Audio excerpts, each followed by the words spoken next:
Good afternoon. Just want to start by saying I'm really proud of our team and our coaching staff. A very important win on Saturday over Rutgers.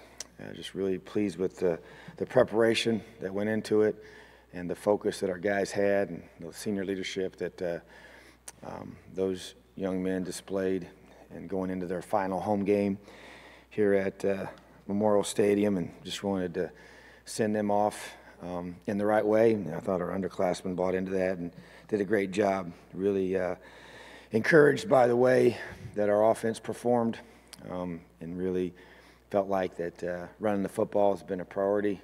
Hasn't been easy, and we've worked on that diligently and really kind of reaped the benefits of that, I thought, on game day, especially there at the end when the weather started getting bad, as we kind of knew it might per the reports, and then be able to effectively run the football there at the end and move the chains and score a couple touchdowns off of that was big.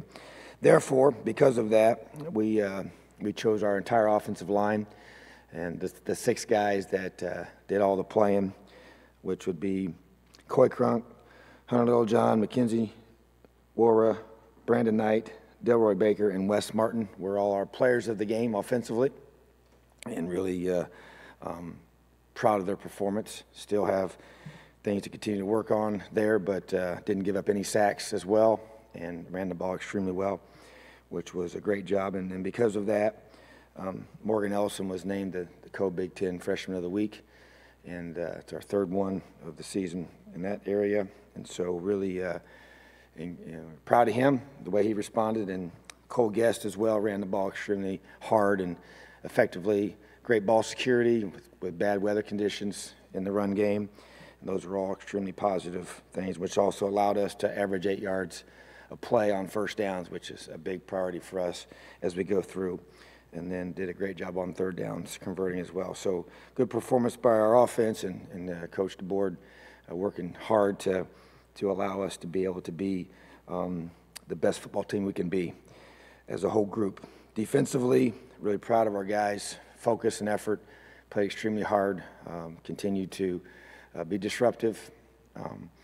Really play that stuck out to me defensively was we did have a sudden change situation where we gave them the ball deep in our territory, and the very next play was a sack caused fumble by Greg Gooch. Just textbook technique, and the only thing that would have made it a perfect play was if Tony Fields would have had a chance to scoop and score, and not just scoop, but he did a great job securing the ball, and we got that, and then we scored a touchdown off of that huge takeaway after a sudden change. And so that's just team football there that I thought was excellent.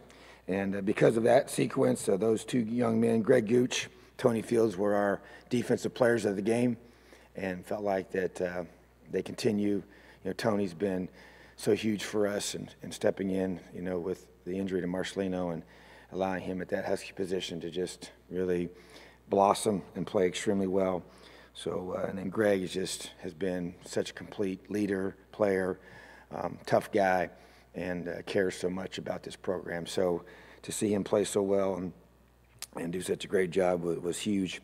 Special teams wise, Hayden Whitehead, 3 more punts inside the 20, continues to punt the ball well and help us in that area with the wind. The wind was crazy, going all different directions, and Richard Fant was the special teams player of the game.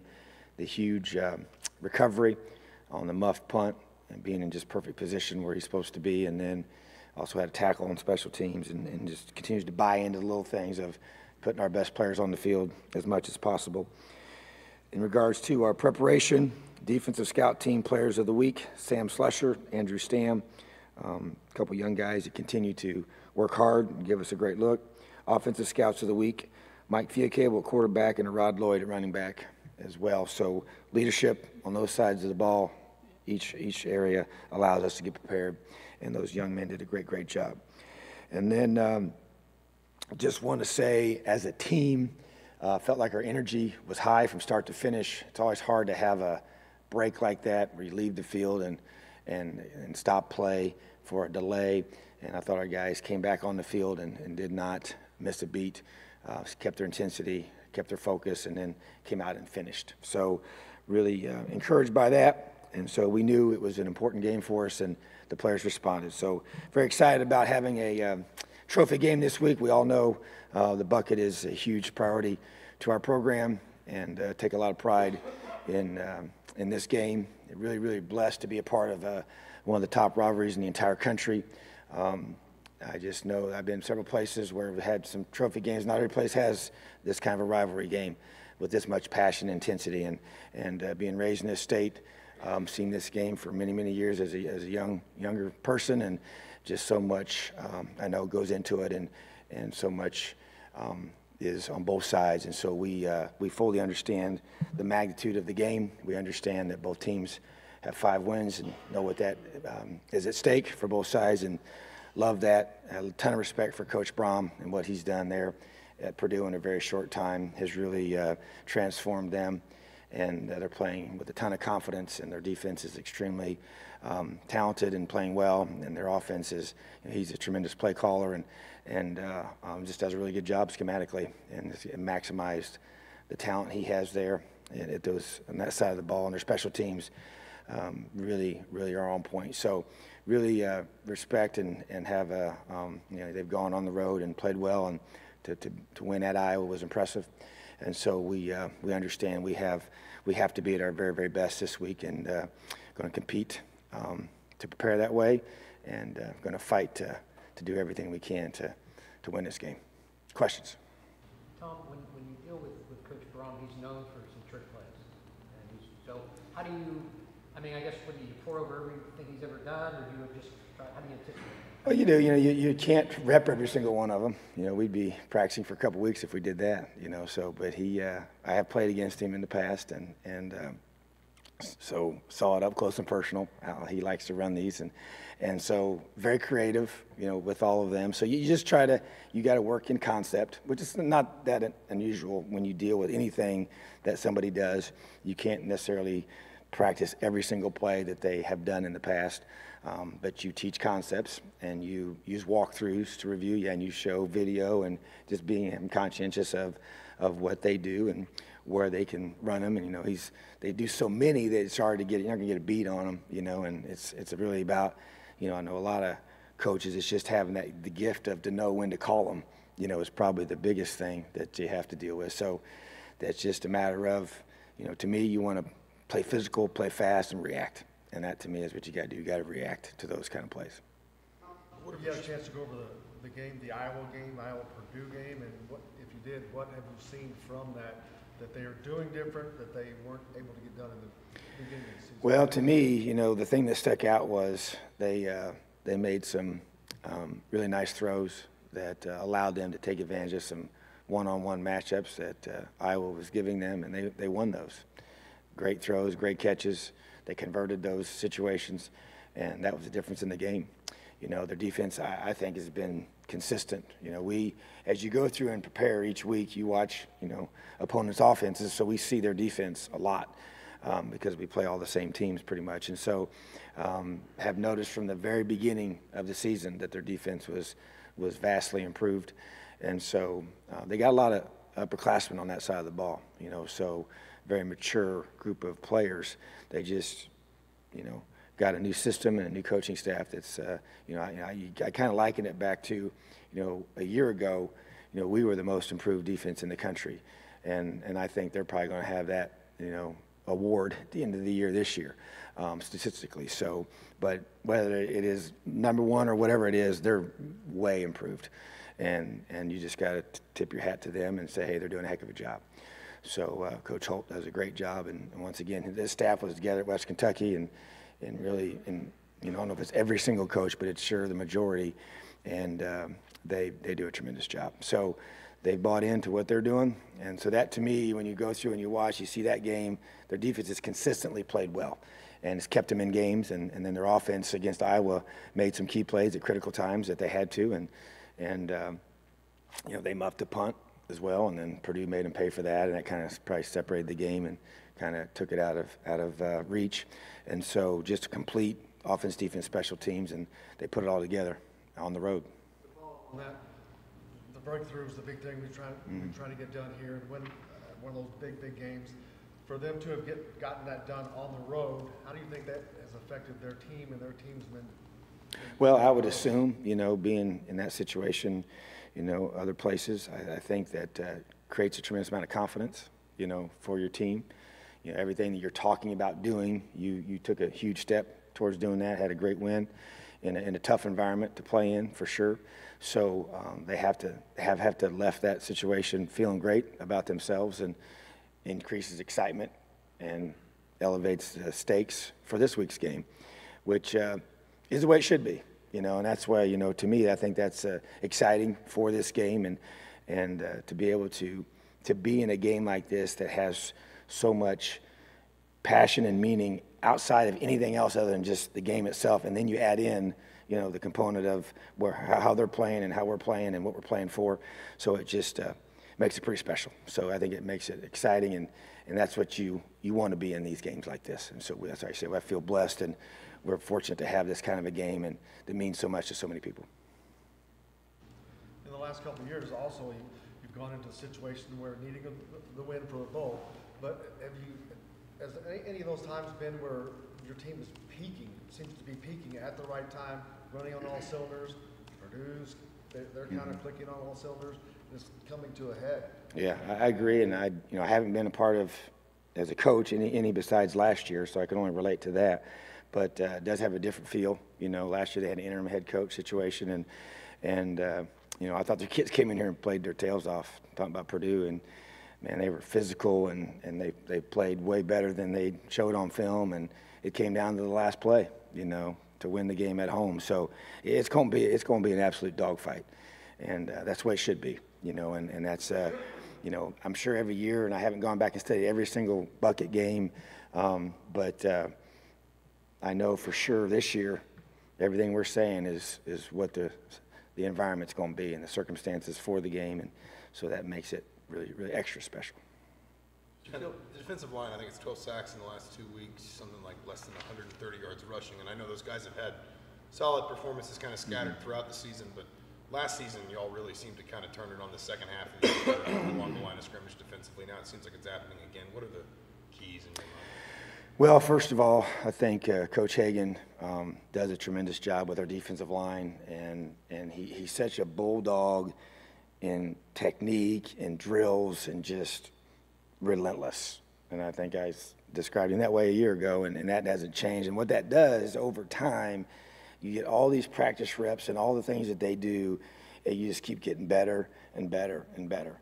And we've had some young guys had to get in a new role, and we lost a couple guys early on, and other guys got to step up. And so just really proud of how hard they've played all year long, but then their production has really elevated here in the last several games. I think it's just a matter of just staying the course and getting better. And I think if a guy like Jacob Robinson, who's always been solid for us, but played a little bit inside, outside last year, now he's just been full-time as a 3 technique and just getting more and more comfortable with that position. And a guy like Alan Stallings, who's really his first year playing for us and had to step up when now got injured to start the season, and Gooch is coming into his own, and I think Robert McCray is really kind of becoming what I thought he could be all along, just by consistent preparation, technique. But once again, goes back to Coach Hagan, just staying with it, and not allowing them to ever let up in practice and the drill work that they do. Because you got to think, in that position, when you go do special teams, they're over there off to the side just drilling and drilling. Same with the offensive line. They're just over there working. And everybody, because a lot of those guys, there's a few more D linemen on special teams than there are O linemen, but they're still, the majority of the group is not. So they're over there just drilling. And so all those reps add up. So I just think that, and I think as the season wears along, teams either do this or they do this, and the teams that you want them to be doing this at this time of the year. And our guys did it last year defensively, and they're doing it again this year defensively. So it's, we have a system that we believe in, and we coach to that system, and the kids have bought in, and I expect them to be playing their best ball this time of the year, and that's what we want. So really excited for them and excited for our team that that's what they're doing. You enjoy the challenge, obviously, your background, strong defense, going against another head coach, strong offense. It's almost like a perfect scenario. Well, I will say this, I've never, ever tried to make a big deal about, hey, I'm going against this. It's not, me versus him. It is not that. Now, what I do enjoy, I enjoy the schematic challenge of going against a guy like this because it's hard, and he does such a great job, and but it's all of our coaches, it's all of our players, against their offense, and it's our offense versus their defense, and it's our special teams versus their special teams, and that to me is what matters most. But just from a what you get out of it as a coach, the all days. Sunday and, all day Monday working to try and find a way to scheme against these guys. Yeah, that's kind of the rush you get as a coach. You enjoy that for sure. But it's challenging with their system. They do a great job and create a lot of conflicts and put you in binds and do a great job, understanding what you're doing and trying to expose your weaknesses, and we're trying to do the same thing with them. So it's just the chess match that coaches go through. So we're working hard as a staff to find the best way to get our guys in great position. Then our guys got to go out and make plays. But yeah, that's kind of the fun part of all this. You talked about wanting your team going this way at the end. It kind of seems that way the last couple of games, pretty complete from all three phases. Do you feel like your team's maybe hitting their highest point at the right time? Well, I hope so. That's what you want for sure, and that's what we're working towards. And the product on the field is showing that to be true. But it's all how you finish. And this is, we knew going to this last quarter of the season what we needed to do, and we've attacked each one at a time, and now we're ready for this challenge, and we're going to put everything into this, and you want to play your best football this time of the year. And so still got different guys back, not back. That's part of it. Everybody's got injuries this time of year, so you just got, hey, whoever's healthy, let's get these guys ready. And so but just encouraged by the team, being at a point where you want to be, playing well right now. You weren't around for when they signed, but Chase and Richard were part of a really well-regarded recruiting class in 2013. I think they're kind of the only guys left. I know as fifth years, it's not totally surprising, but what have those two guys meant for your defense, maybe over especially the back half of the season? Yeah, I think Chase is a guy that when I first got here, he was injured, and so had a foot issue. So really didn't practice that spring, really was disappointingly not ready for fall camp like we hoped he would be, just hadn't recovered yet. So he really kind of limped into last year. And so then by the time he did get healthy, he was splitting time, in the back end, and then had a great offseason, worked super hard.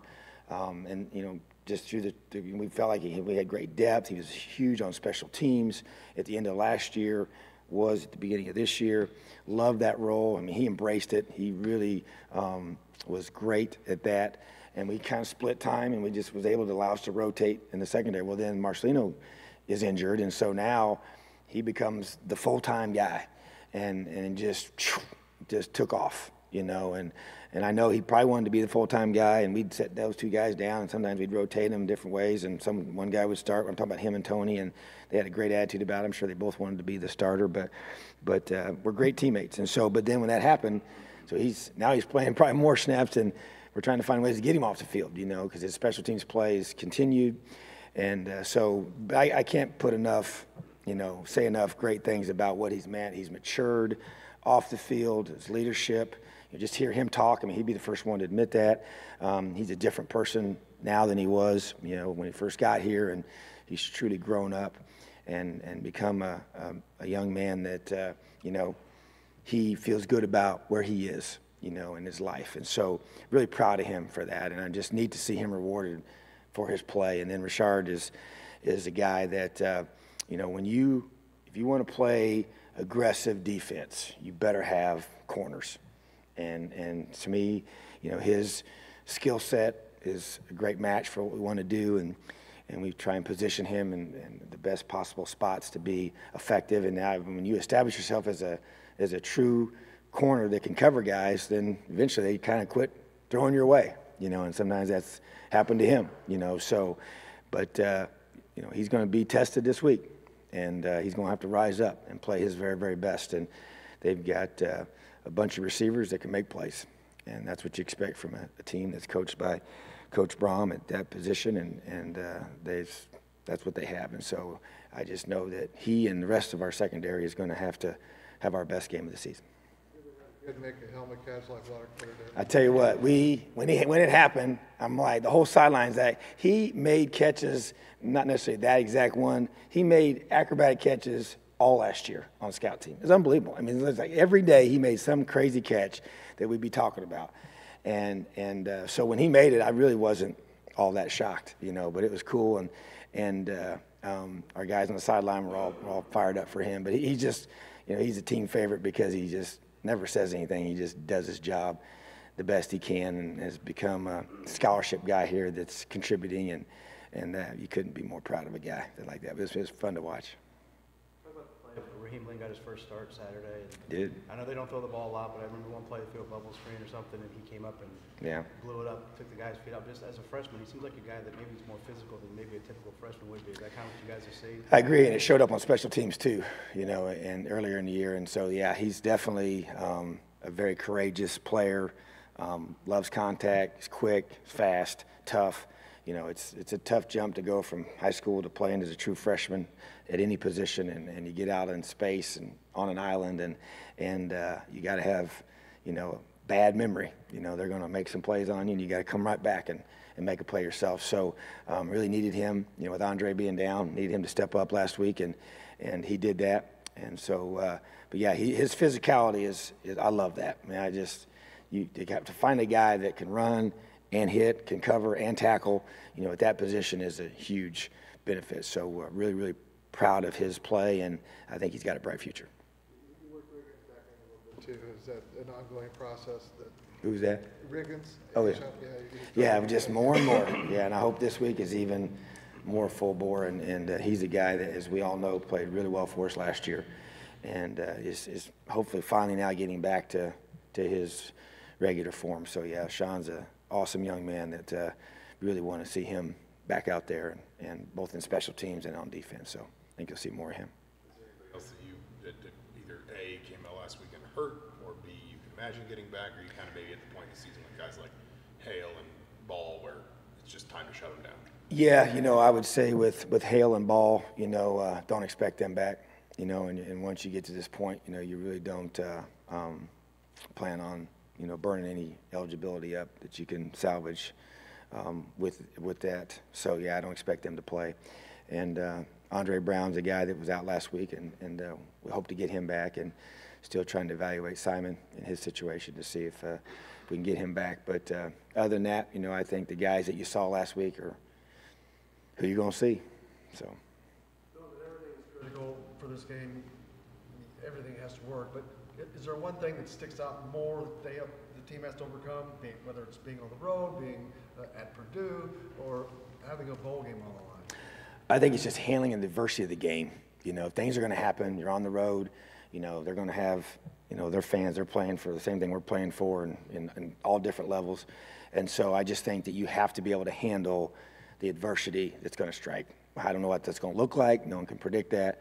But the team that handles that the best, to me, will be the one that probably finds a way to win the game, because it's going to happen in these situations. And, I've seen in rival games crazy things, crazy plays, crazy changes of momentum and shifts and all that. So you just got to ride it. You can't get too excited when things go your way early, and you can't get too down if things don't. You better just play it, and sometimes these games go to overtime, and seeing it decide on crazy plays like that. So that's just a matter of mental toughness and perseverance and grit, all those things that we take so much pride in here at Indiana. I know you guys got a game, but recruiting, you got about 19 guys. I know you can't talk about players, but with your last 5 or 6 spots, are there certain positions you guys kind of want to hit with these last remaining scholarships you have? Well, you just you go through and you look at your current roster, and we need to sign a quarterback.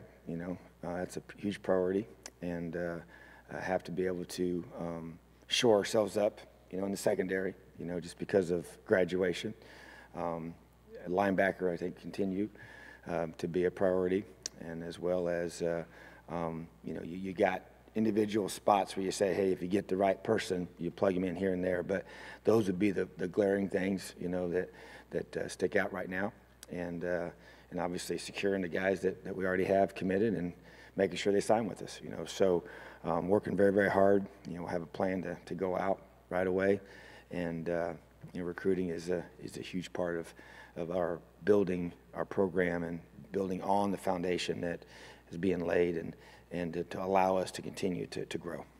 How is the new signing day kind of affecting running back? And also, it coming in your first year as a head coach, how's it kind of made it maybe a little more stressful, or has it made it easier? It's more stressful Okay. because you just look at the calendar. I mean, the clock's ticking, and you only have so much time, and December 20th is going to be here fast, and then you're finishing your season, you got your bowl preparation, all those things going on, and then you're having to go out and get to all these guys that you want to sign, and then you got to decide, who's going to sign on this date, who's going to sign on the other date, and just, it's because it's the first time doing it, I think there's a lot of unknowns, a lot of question marks that we're having to deal with, and it's definitely made it very challenging, calendar-wise, so we just got to, we're going to have to learn and grow through it, and I've been talking to other coaches too, everybody's kind of in the same boat, first time doing this, as a staff, so we just got to decide what we like and don't like, but it's important to get to the guys that we need to see and get that important one-on-one time with them and their families. Is it likely to be a full class of 25, or is it still kind of a moving target? It's a moving target. It all depends on several variables, but it'll be close to that.